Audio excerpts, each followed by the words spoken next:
Just to alert our sensitive viewers, this episode may contain a bit of coarse language. This week's episode explores themes of a mature nature that may not be suitable for all audiences.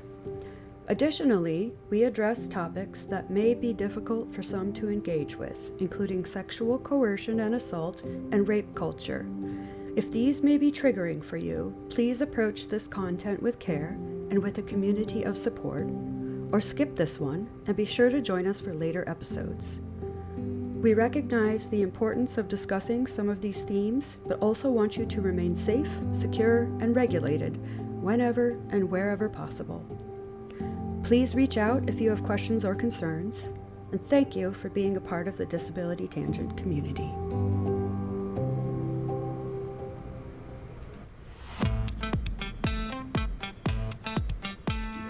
Hello, everyone. My name is Christy Blumendahl.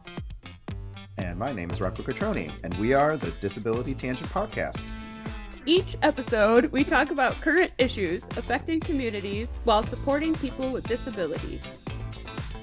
Through research, community connections, and resource sharing, we hope to invite everybody to challenge their perceptions of people with disabilities and promote a more inclusive world. Defined by what the people actually want and not what others think they want. Come join us on this journey. I am so excited about this interview, this episode.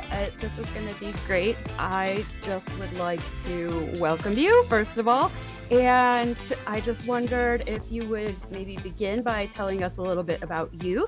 So your name, your preferred pronouns, if there are any identities that you wish to share alongside of that, and the work that you do.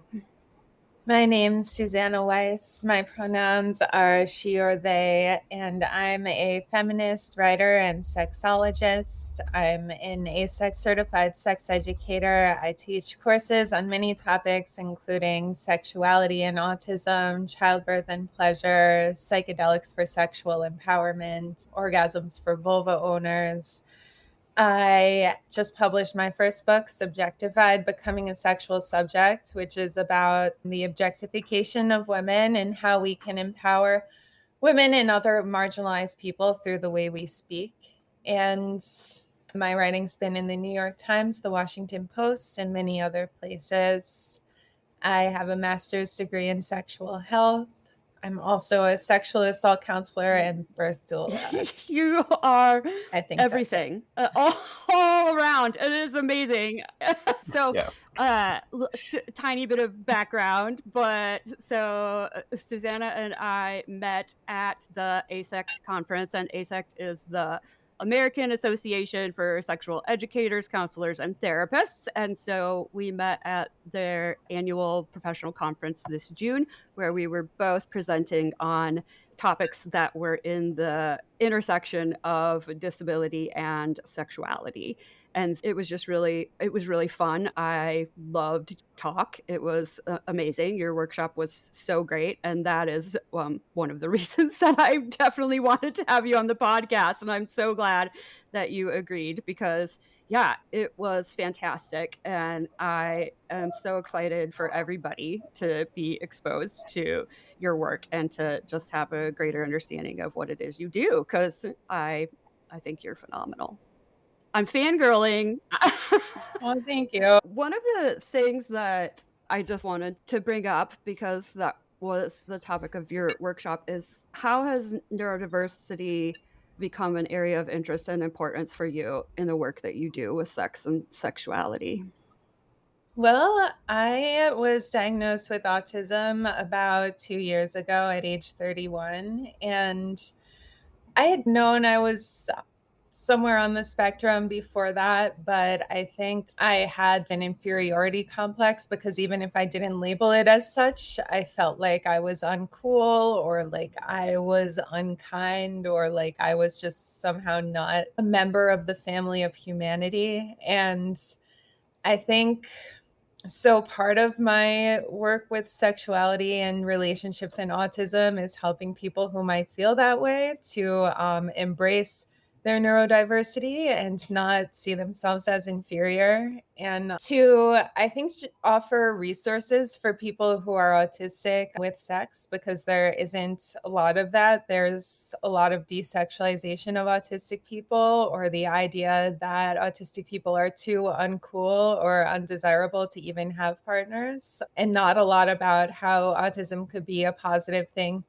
in sex and relationships and in general. So I wanted to offer something that help guide people who are autistic with sex and relationships, but in a more positive way. Yeah.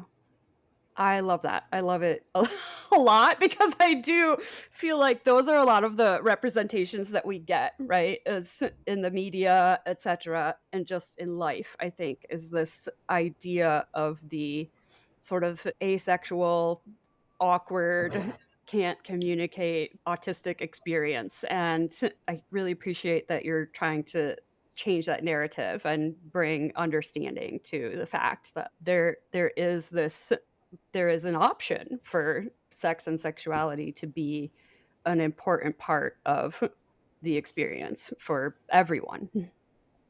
Yeah. Yeah, I had a therapist recently who would say, whenever I would bring up someone who was maybe inappropriate or said something wrong, she would be like, "Do you think he's on the spectrum?" And I feel like that's what how people associate with autism, is just someone who's socially not with it. Which kind of, I do feel like I'm sometimes socially not with it, so maybe it's true.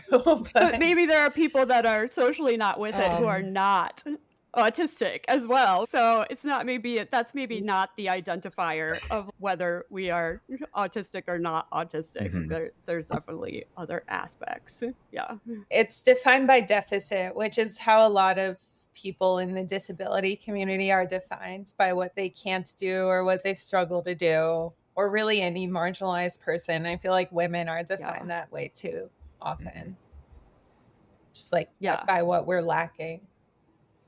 Exactly, like living in the discrepancies between whatever the majority is at that time, or whoever's supposed to be like making the rules. Yeah, which in your book you go into a lot, like with the male gaze, and that the male gaze is particularly a heterosexual, white, non-disabled person, right? Like that gaze is particularly focused in one way, and so the deficit becomes anyone who's not lining up with that particular viewpoint.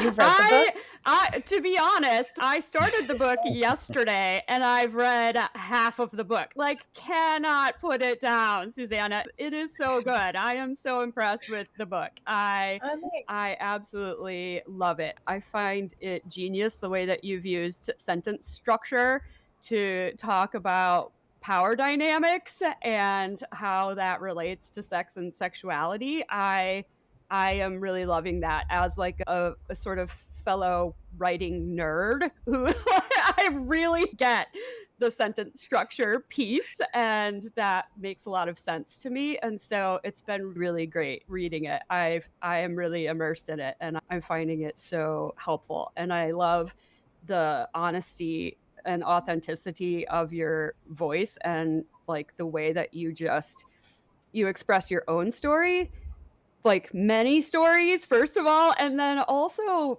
like the way that you interject all of this knowledge that you've come to from your many degrees and all of the study that you've done, but not in a pretentious way. You just put it in there. Oh, and by the way, this person thinks this. I'm not sure I think that. And it's just very, you don't say, oh, I'm referencing something because I'm really smart here. It's just like it's a part of who you are, and it's a part of what you've thought about, and you're adding that into your experience. And so it's beautifully done. I commend you. And again, here I am. I'm fangirling like a lot. I'm very impressed with it. And I hope people buy it and read it, because I am enjoying it so much. It's been so great. I guess as a transition, we can jump into it and talk about the book a little bit. Yeah. You mentioned the male gaze. Yeah, it's interesting how basically everyone loses out because women who do fit what the male gaze says is beautiful get to be made to feel like objects and to be made to feel like we're just there to offer men pleasure. And then everyone who doesn't is made to feel as if they're worthless because people's value is defined by the male gaze. So it's really a lose-lose. Except maybe, I think men even lose out from the male gaze probably because and I have a chapter about this, they don't get to feel beautiful.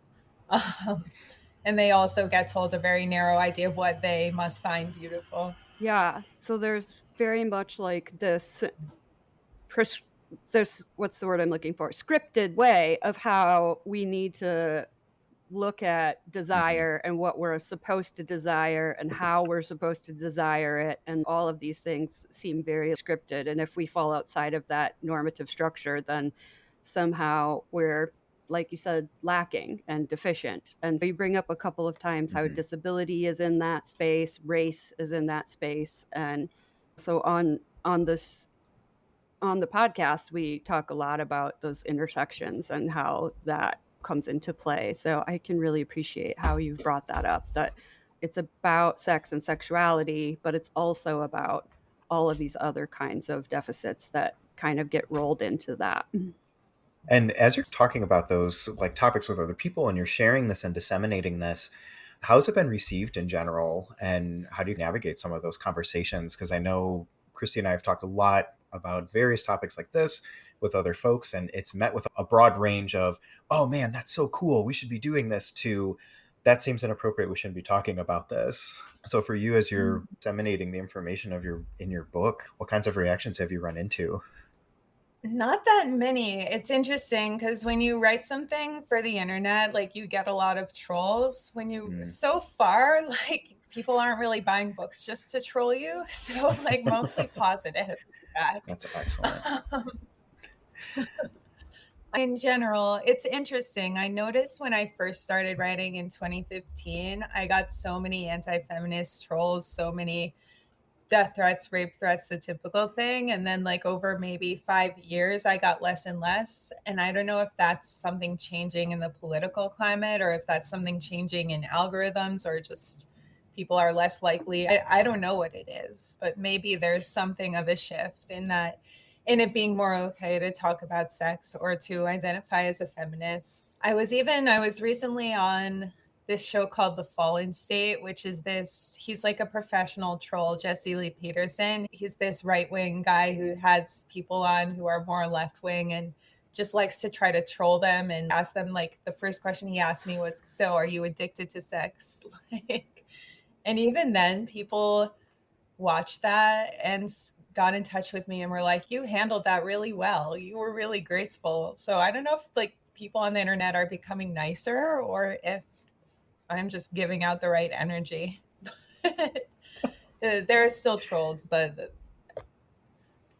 there are definitely still trolls though. I like how you mentioned that of maybe there is like a more kind of like cultural like zeitgeist or like cultural shift towards that, and just seeing people being in their own and owning that component. That's something we've got a lot of positive feedback, even with some of the things we're pretty critical on this podcast even, and have heard mostly very directed, oh, that's a really good point. I'm hoping that it is also a good shift as well. It seems promising so far. I wonder what it is. Maybe it has to do with the pandemic, like bringing people together through the internet. That's what people rely on, so they have to be nice. I don't know. I love that. I do still see people be mean though. There's this meme of me that's been going around since 2019 that was circling back around last week or just this week. And this is actually interesting in the context of neurodiversity. It was this text that I sent a partner in 2019 that said, I'm embarrassed to repeat it because everyone's been making fun of it for 5 years, but it said, I've been having some sexual thoughts about you that I'd like to share over text if you'd enjoy that. And he just replies, okay, with a smiley face. And I like screenshotted that, not with his name, but screenshotted the conversation, put it on Twitter and said, ask for consent for all sexual encounters, including sexting. Here's a script you could borrow if you'd like. And people it ended up on all these articles about how like liberalism has gone too far, and now we need consent for everything, and people were making fun of the wording of the text, which that's what I'm embarrassed about, like that I've been having some sexual thoughts about you. People are like, that's already a sext, like you've already sexted them if you've said that. I actually see that.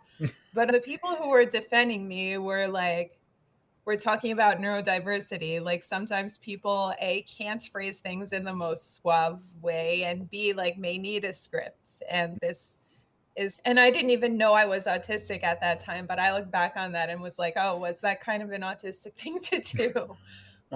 I'm still really embarrassed about it. I don't think I will ever live it down. Just every few months I see Like some bringing meme it back up with for that. you, which is interesting to me, because one of the questions that I wanted to ask you today was like, how can we be asking for consent in ways that allow for our neurodiversity and trauma to be present in space and time? Because I feel like that can be really challenging for people. And I really think about those social cues and how that comes into it. And like the concept of embodied consent, like how do you touch, how to get into your body and notice, is this a yes or is this a no?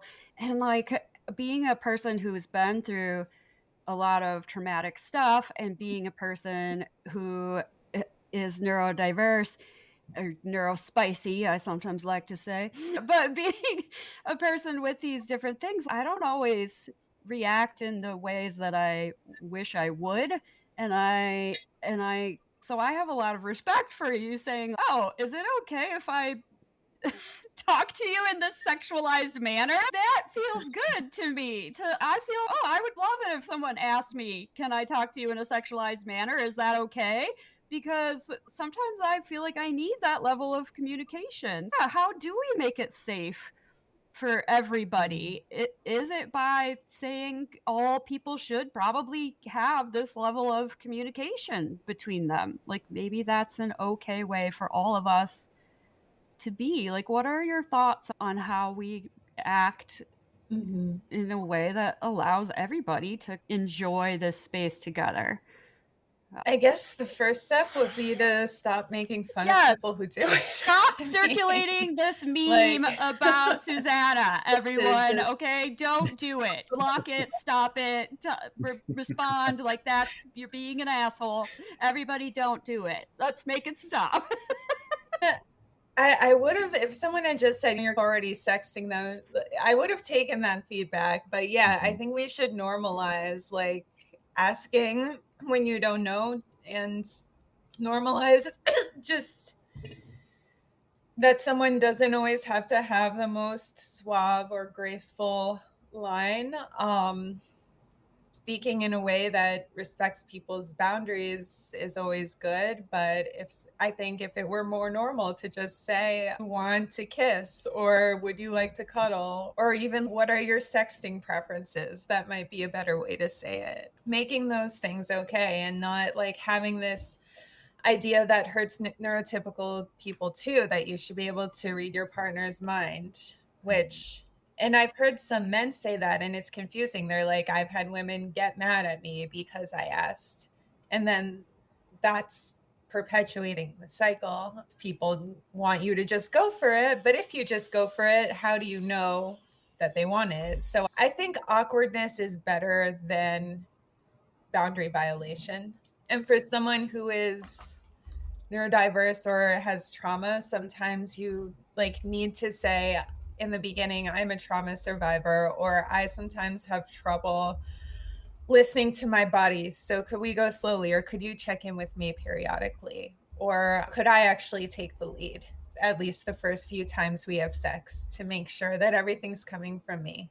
I also talk in the book about embodied consent, which is tuning into your body to figure out what you're a yes or a no to. So getting used to the feelings you have in your body when you think about something you want versus when you think about something you don't want. One exercise is to do that with non-sexual things. If you don't want to wait in a long line, or you want ice cream or something, to get used to what your body feels like in those moments of yes and those moments of no, and then apply that to sexual situations, to attune to yourself and see like, this is this feels more like a yes, this feels more like a no, or this feels like a maybe, which is a no until it becomes a yes, unless it becomes a yes. Yeah, I could go on.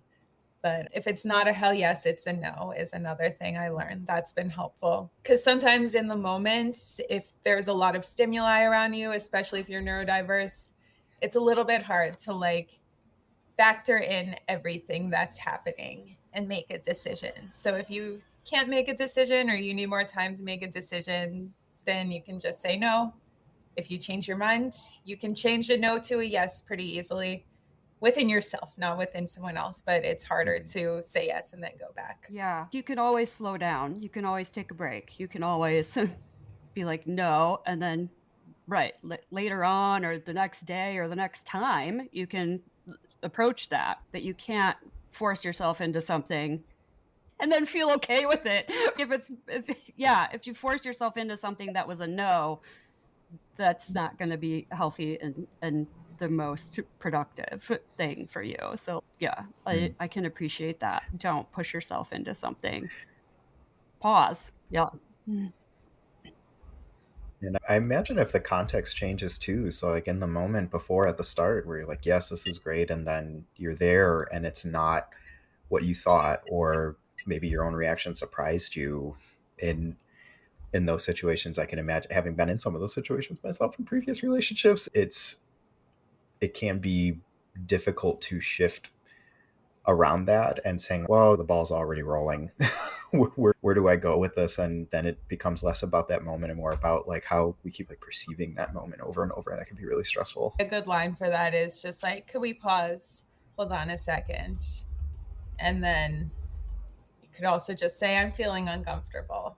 Because I think people are afraid to say that because they're afraid the other person will be insulted. But if someone is making you feel uncomfortable, it's not your job to protect their feelings. You go ahead. No, I agreed, like very much agree. And I was going to say also, it's hard to sometimes note that our trauma response might be triggered in that moment as well. You have this sense of fawning. So it's, oh, let me just do what the other person wants because it's safer to not say no.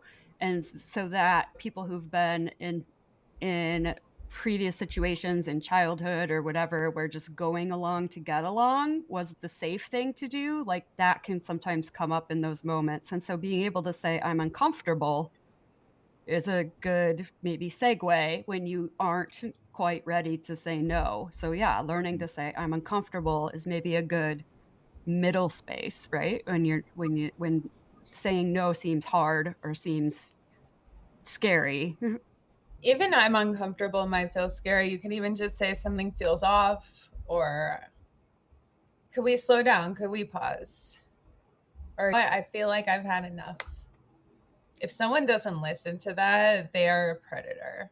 Like, you need to get away from someone. If they're like, what do you mean you started? Like, now you owe me to finish. Then get far away from that person. Yeah, I appreciate that so much. You just stating that very, very strongly and obviously. If someone won't listen to your boundary, they're a predator. I so appreciate the frankness with which you say that, because I think in our society, so many people are like not thinking that way, right? We have such a strange culture, and I think like rape culture has so invaded our society that there's so many people that think, oh no, like I started, I need to keep going. Somehow I said yes, and yes at some point meant yes. And right, like this idea that you can change your mind or that you can stop at any moment somehow doesn't occur to everybody. And the idea that if one doesn't respect your boundary, that's, yeah, that's predatory behavior. Like that doesn't always occur to us. Yeah. I feel like women are often socialized to feel like we owe people things, or any marginalized group perhaps. And I think some predators prey on that. Like, well, if I had this happen to me recently, someone like told me he was just gonna pleasure me and it would be all about me. And then it was suddenly like, okay, now you owe me. And then and I felt guilty. I was like, oh, he gave me all of that. And I think that was exactly his plan, to like say it was all about me, make me feel guilty, and then coerce me into pleasing him out of that guilt. And it didn't work on me, but it was really hard to keep saying no. And so that's what I mean when I say these people are predators. I don't know how deep to get into this, but he told me basically that I was not allowed to leave the room until I pleased him. And I was thinking about that because some people say that's just men, they just get into a fog when they're horny. But I think that kind of behavior is very deliberate. And I think we give those kinds of men too much credit by saying they're just in a fog or they're just horny. I think they know what they're doing. Well, because I think if it was in the reverse for the partner with the person there, like they wouldn't be like, oh, it's a fog, oh, they're too aggressive then. Or I feel like that's a completely different vibe with that. And to go back with having someone say something like that and then say that it's just men being men or boys being boys, or there's this fog, it completely takes away any ownership of that particular moment. Like you said, that's deliberate behavior that they're engaging in. That's not a fog. That was a planned out component over time, it seemed. And they probably take advantage of these myths that they just can't control themselves, or that it's just a physical instinct. Like, they take advantage of that idea that they're not going to be held accountable because that's just how their bodies work or something. So I think it's important to have your eyes open for people who try to make it seem like you owe them something, even if it's something non-sexual, even if it's a date, even if it's your number. Or I've had people be weird about food. If you come over, then you have to eat the food I make you, or you have to accept the alcohol I offer you. Anyone who acts like you owe them something besides just being decent, be wary of that person. Yeah. Absolutely. And that's something autistic people may need to be taught specifically, because I feel like if you struggle to understand the nuances of social interactions, and you might have been told to push past your boundaries multiple times, and you may have been told that you owe people things that you don't want to give them. If you're averse to touch and you've been told as a child that you owe people a hug or a kiss or whatever, then you may get used to believing you owe people things that you don't want to do. And then that takes conscious effort to unpack. Yes, and I think that if there are people listening who are practitioners that work with especially autistic children, like, we need to stop and think about how we are educating and socializing and doing these things as well. Because to say, oh, you need to look at me when you talk to me, or you need to give Auntie so-and-so a hug, like, those are things where we are taking people's boundaries and telling them that your boundary doesn't matter. And I think that having a more assent-based practice where we allow people to state their boundaries and be, we're conscious of them and we're careful about how we approach these things is really important. I think, like, some of this idea that we're in charge and we tell you what your boundary is part of the reason that people with disabilities are assaulted and raped at a far higher incidence than the rest of the population. I think it's something like 7 times more likely to be sexually assaulted or raped. And that's a ridiculous amount. But I think that it has to do with us saying, no, I know what's best for you. I'm the adult, or I'm the teacher, or I'm the bus driver, or I'm the whoever, and I'm in charge of you. You're not in charge of yourself because you are deficient in some way. And therefore, you have to follow my rules. And so I think that's a really important piece of it, that we need to be cautious about how we are teaching, and we need to be cautious about how we are using behavioral practices, so that we aren't trying to tell people like, oh, you're autistic and your boundary doesn't matter, because then as adults, that boundary gets pushed and they're like, oh, does my boundary matter? Does it not matter? Am I do I owe this person sex? Do I not owe this person sex? Like, where's my boundary? Who says? And so I think that, yeah, we need to be really careful that we're not teaching people that they don't have the right to say no. Yeah, I wrote about an experience in my book like this where somebody, he did present himself as helping me. He's presented himself as a spiritual teacher, and that he had to do this spiritual massage slash meditation, he called it, which involved him touching me in all these ways I was uncomfortable with. And he, whenever I said I was uncomfortable, he said, that's because you have a suspicion toward men, and that's what we're working on here. We're getting that out of your sacral chakra. And he had all these manipulative lines. He's, no, you're caught in your ego. You know, we're not actually separate. Like, you and I, this is our souls merging. You're just not seeing that because you're caught in your ego. It was all of this idea that I'm deficient or broken, or and I think he probably took advantage of my pre-existing belief that I'm deficient and broken for being autistic, or for being a woman in rape culture, and indeed being suspicious of men, which is healthy. And we should actually encourage maybe not suspicion, but carefulness. No, I think a little suspicion is healthy. But like, we get gaslit, like, you're suspicious, you're skeptical, you have trust issues, when actually you're just being wise. But people with disabilities might be particularly vulnerable because they're so used to being told something's wrong with them. They might be like, oh, maybe you're right. Maybe I am too suspicious. Maybe I am too caught in my ego. Okay, teach me the way to be, because I don't know the way to be. So I'll look to you. That results in you being assaulted, which is so sorry that happened to you, because that's a crap way of taking advantage to express some sort of spiritual knowledge and understanding. Oh my God, that's disturbing. Yes. Oh my gosh. Sorry, someone put you through that.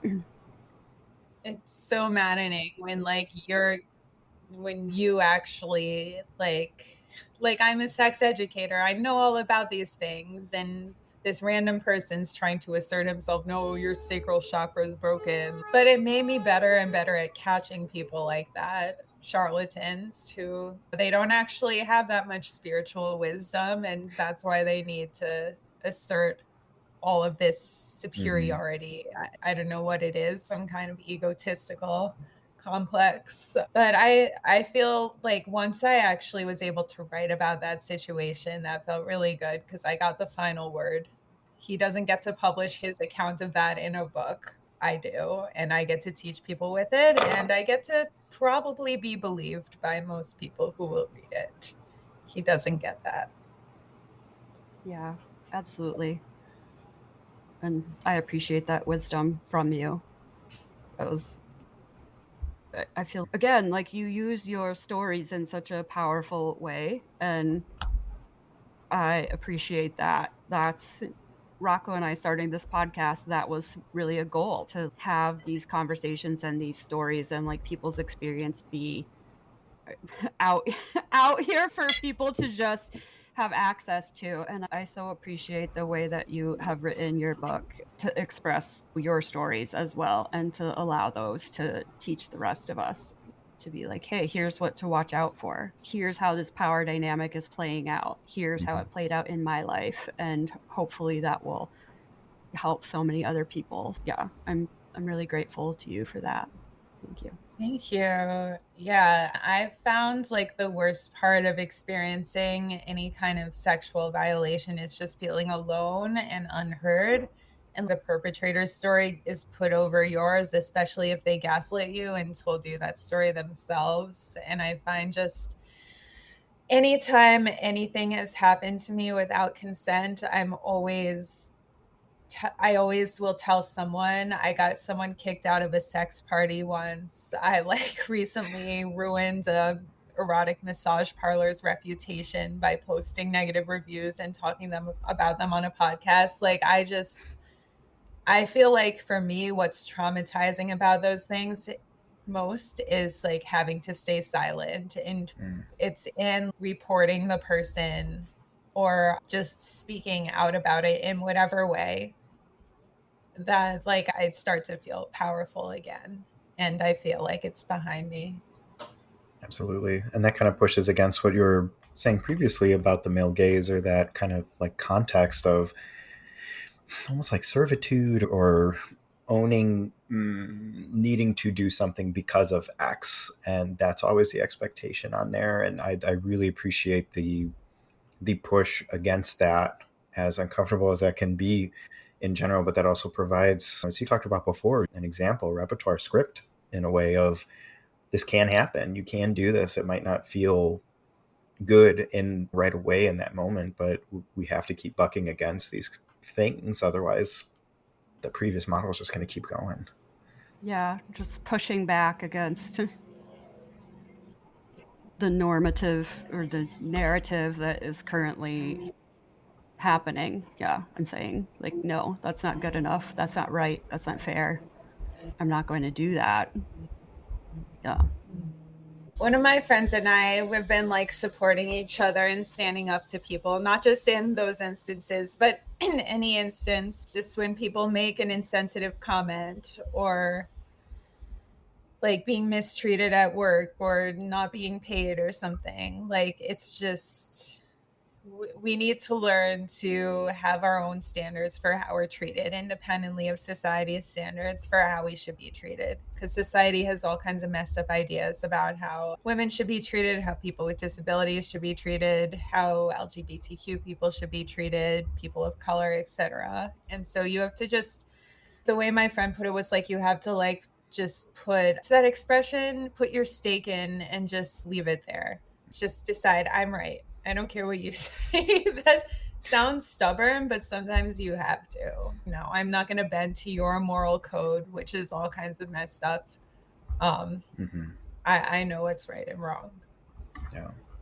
Especially if that moral code or someone else's moral code is impeding your safety and your comfort. That's absolutely. And goes back to the point you're saying, like when people then do that, or like you engage in those things, then it's seen as, well, you need to relax. And it's, well, no, I don't.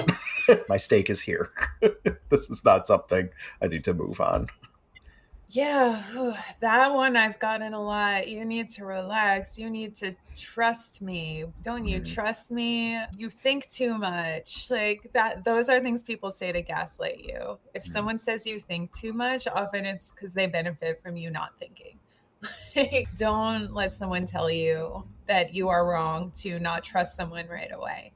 This happened to me the other day. It was, I feel like this is now just a therapy session. Oh, no. Like, I've had all these bad experiences.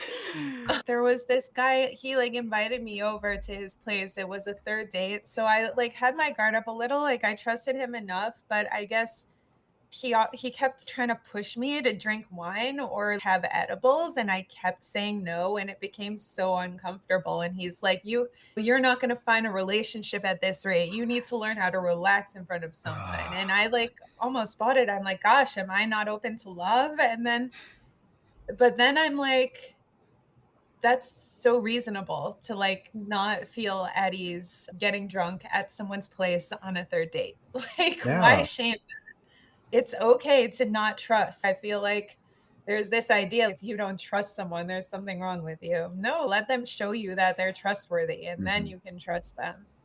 Like if they have and you still can trust them, then maybe talk about that in therapy. But if it's like someone you've met once or twice, like that's normal. Yeah. That's okay. Well, and then like when you think about that longer, you're like, oh, someone pushing me to get drunk is probably not a trustworthy person. Like, why do they want me to be drunk? What, do they benefit from this in some way? Who benefits from you being drunk? That doesn't sound very safe either. Yeah, I think so much of the shaming of women's instinct is just men not liking when our instincts point us away from them. I think that's what it was with that guy the other day.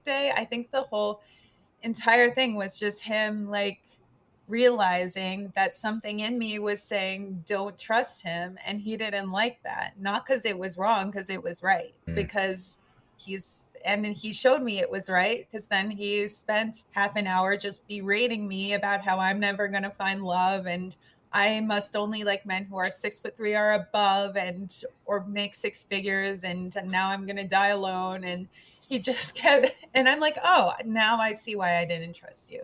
Like, Yeah. I was completely right. And that's why he hated that I had good instincts, because they were good and because they saw through him. Mhm. And I was not willing to let my guard down because I saw he was not the most respectful, honorable person. And the sad thing is, I was open and I stayed open even when I started to have those feelings of, okay, he's being a little pushy. I was like, okay, just listen to him, see what his perspective is. And if it's this guard that some men have up, it's interesting that he said I was guarded. It's a projection of the guard that many men have up because they feel unwanted, and even if they were just patient and if they stayed open and if they listened to women and if they like heard their perspectives, then women probably wouldn't have this reaction to them. But I think that's like a lot of the incel movement and the manosphere is just these men who feel rejected by women and they get into a cycle of like feeling rejected. And so they think they need to manipulate. They try to manipulate. It doesn't go well. They feel more rejected. And I don't know how we get out of that cycle. I think that we need to teach all people that they're beautiful and worthy. And I think a lot of it comes from that at the core. It's people's self-esteem. It's low self-esteem that makes people think they need to manipulate.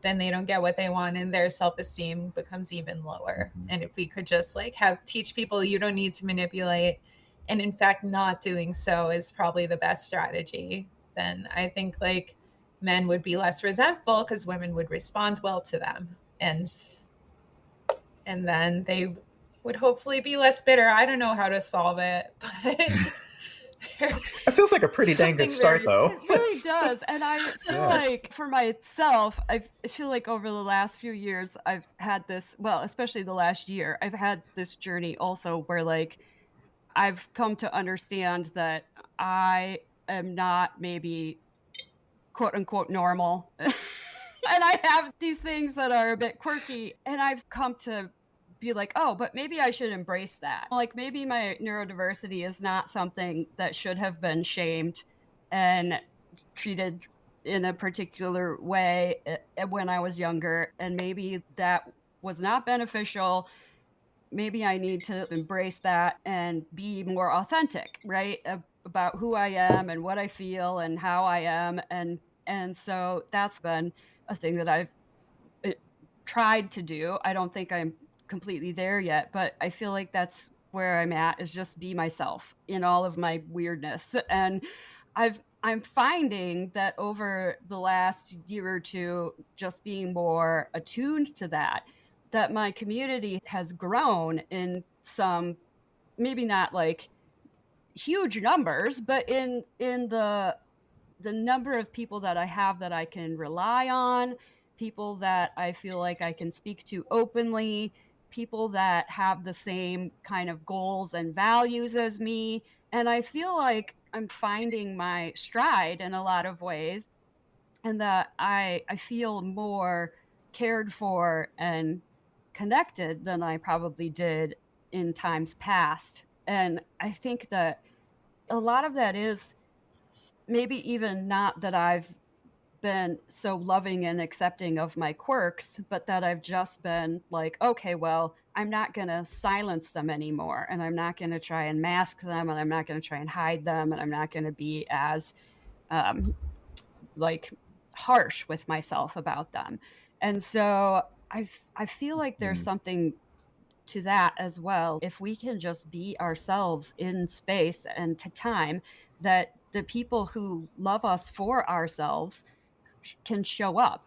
Where if we're masking and hiding and pretending and doing all this other stuff, those people can't show up because they're not seeing the real us, right? They're not connecting they can't connect because we're putting up all these walls, we're pretending in all of these ways, and so we're not able to connect. And I don't know, I don't know where, I think I lost my train of thought a little bit, but I think like where I was going, what maybe was like this beautiful and worthy and whatever, like how do you feel that if you're not being even yourself, right? So like you can't feel loved for yourself if yourself can't be expressed. And I think like maybe there's something to that, and maybe it's a bit of a catch-22 because it's frightening to step out as yourself, because a lot of times in my childhood or wherever, somewhere else in my experience, I was shamed or ridiculed or told that was an inappropriate way to be. So it's hard to even find ways to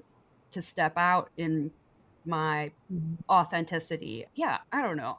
That's not really a question. I don't know. I don't know what to. That's a.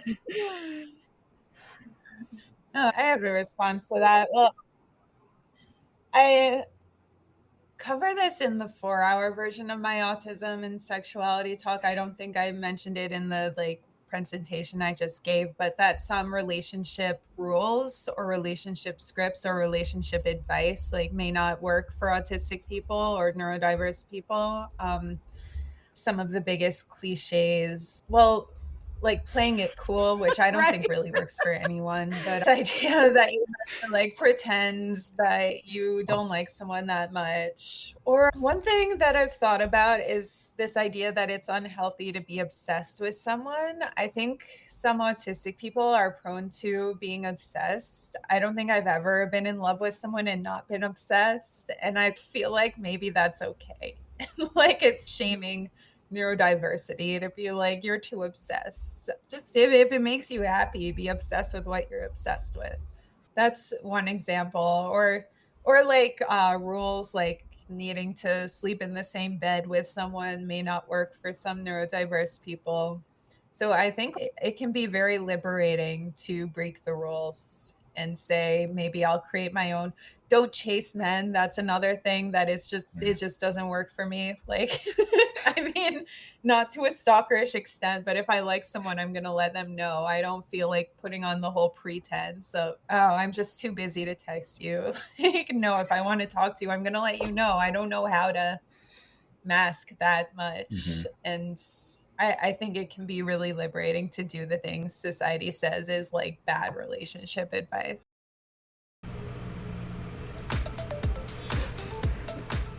Sorry for the abrupt ending this week, folks, but there was so much good content in the conversation that we needed to send some of it on into our next episode. Please come back next time for more of this amazing conversation with Suzannah Weiss as we continue to discuss sex and neurodiversity. There is so much great conversation to come and a few more tangents. Don't miss it. As hosts of the Disability Tangent podcast, we love hearing from our listeners. Your thoughts, feedback, and questions are what keep our podcast going and growing. So if you've been inspired, moved, or even challenged by anything you've heard on our show, we want to hear from you. Share your stories, your insights, and your questions with us by emailing disabilitytangent@gmail.com. Whether you're sharing a personal story, suggesting a topic for a future episode, or simply want to say hello, we're here and ready to listen.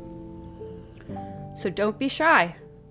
Drop us an email at disabilitytangent@gmail.com and let's keep the conversation going. Your voice matters, and we can't wait to hear from you. That's all for today, folks. Until next time, remember to stay engaged, stay curious, and above all, stay connected. Thank you for listening.